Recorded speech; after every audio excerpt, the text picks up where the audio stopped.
திமுக பாத்தீங்கன்னா அவங்களே மாசம் மாசம் ஒரு 10 பேரை கட்சி விட்டு நீக்கிடுறாங்க. அடுத்த மாசமே அவங்களெல்லாம் கட்சியில சேர்த்துக்கிட்டு ஒரு பிரஸ் மீட், அதுக்கு ஒரு விழா நடத்தி ஒரு விளம்பரம். சமீபத்தில் நியூஸ்ல பாத்தீங்கன்னா ஒரே பிளாஷா ஓடிச்சு, யாரோ சிவாஜி கிருஷ்ணமூர்த்தி என்றவர் மறுபடியும் திமுக சேர்ந்தாருன்னு.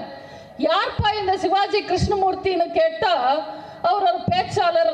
எதுக்காக திமுக நீக்கினாங்கன்னு கேட்டா அவர் ஆபாசமா பேசிட்டாருன்னாங்க. சரி, இப்போ மறுபடியும் எதுக்காக இவரை திமுக சேர்த்துக்கிறாங்கன்னு கேட்டா அவர் மாதிரி ஆபாசமா பேசுறதுக்கு ஆள் கம்மியா இருக்குன்றாங்க.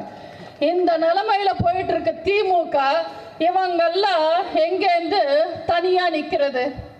திமுகக்கு ஆட்சி நடத்தவே தெரியாது. ஆட்சி நடத்துற மாதிரி ஒரு காட்சியை வேணும்னா நடத்துவாங்க. மக்களை திசை திருப்புறதுக்காக, ஊடகங்களுக்கு தீனி போடணுன்றதுக்காக.